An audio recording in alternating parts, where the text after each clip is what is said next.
Beaucoup se réclament prophètes, évangélistes, etc. Et transforment réellement, ils ont créé des ONG à caractère religieux. Ils utilisent la Bible comme un catalyseur pour répondre aux désirs, c'est-à-dire aux besoins vestimentaires, matériels. Alors, quelle est la synthèse qu'il faut faire, la différence pour reconnaître aujourd'hui celui qui est la véritable appelé? C'est ma première préoccupation. Est-ce que vous-même, vous êtes réellement parmi les appelés? Comment on peut le savoir? La seconde préoccupation, comment obtenir la paix du salut? Parce que la Bible dit que Dieu dit que depuis dans le sein, il a déjà prédestiné ses serviteurs. Est-ce qu'on devient serviteur de Dieu ou on est serviteur de Dieu? Je vous remercie. Que Dieu nous bénisse. Amen. Merci beaucoup. Amen. Mais le problème de la dénomination, la congrégation des églises, tous ces pasteurs qui se sont mis dans un système, dans un enclos, ça existait autant de Paul, autant des apôtres, ça existait. Ce n'est pas quelque chose qui est nouveau. Les pharisiens, vous connaissez les pharisiens?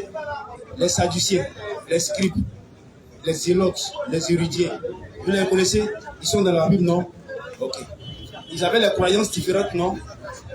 Ils avaient les croyances différentes. Mais ils étaient tous dans le Sanhédrin. Le Sanhédrin, là, c'était l'organisation qui les regroupait en leur temps. On n'a pas de deux groupes ici. Excusez-nous. Si vous voulez former un autre groupe, vous pouvez aller loin là-bas. Vous voyez, frère? Vous voyez? Cette organisation-là, elle existait là-bas. Dans le temps où celui qu'on appelle Jésus, dans l'ignorance, il était là. Et quand il est venu là, est-ce qu'il était parmi eux?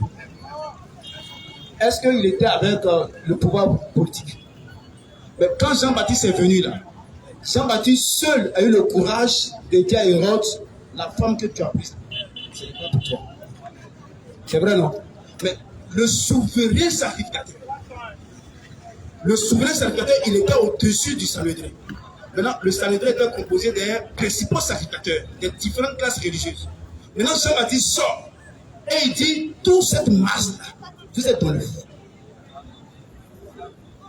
Donc, si on prend les événements qui sont passés dans le temps de Matthieu chapitre 2 ou 3, là, qu'on rapporte ça ici, si Jean-Baptiste qui vient aujourd'hui, il va prendre toutes ces églises, vous êtes dans le feu. Et il va aller devant Ouattara, puis il va dire, Ouattara, tu fais ça, tu fais ça, tu fais ça. Parce que l'Esprit de Dieu, là, c'est pas le début.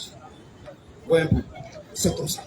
Aujourd'hui, là, c'est même chose là. L'esprit qui faisait ces gens comme ça, qui regroupait les gens là, il est encore là. Il n'est pas mort. Ces personnes-là sont mortes, mais l'esprit là, il est là. Et il les regroupe maintenant, comme il est le père de la ruse. Il aime trafiquer les choses. Là-bas, c'était le Sanhédrin, non. Ici, maintenant, c'est le conseil œcuménique des églises. Mais le conseil œcuménique des églises, là, c'est une proposition de gouvernance de Rome. C'est Rome qui institue ça. Pourquoi Rome fait ça? Parce que Rome veut contrôler les croyances. La meilleure manière de contrôler les croyances, c'est de contrôler les pasteurs, leur proposant de l'argent. Dans ce conseil-là, tu rentres dedans, tu as des propositions alléchantes. Tu peux voyager dans les 10 pays de l'Union européenne sans visa. Tu reçois un salaire chaque fin du mois en tant que pasteur qui a accepté, qui a signé avec des primes bien sûr dans ce. Et quand tu remplis ces conditions, tu acceptes par là, il te fait que le remplaçant du Fils de Dieu. Or, dans Hébreux 7, on dit que le Seigneur Yeshua ne possède pas un sacerdoce transmissible. Son sacerdoce, c'est à lui seul. Il n'est pas petit. Lui, il est le remplaçant.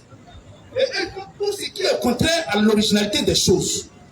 Et c'est pourquoi tu vois plusieurs églises aujourd'hui. Les gens se promènent pour bâtir des églises. Pourquoi? Parce qu'en fonction des églises qu'ils bâtissent, ils ont au moins 300 000 francs par église, par mois, d'euros, en étant dans ce système.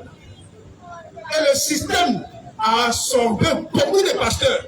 C'est pourquoi tu vas voir que les Gédéons, les Makoso, ils se pouvaient faire beaucoup d'églises. Ce n'est pas votre team là. Rome les paye 300 000 francs par église. Alors qu'à l'origine, qu'est-ce qui se passe? C'était l'église de Jésus-Christ qu'ils avaient mis. Là, nous étions à un niveau de la connaissance. Ils avaient mis l'église de Jésus-Christ. Et quand Joël Agodjo avait mis l'église de Jésus-Christ, le père spirituel de Gédéon avait mis l'église de Jésus-Christ, quand il est rentré, Rome lui a dit de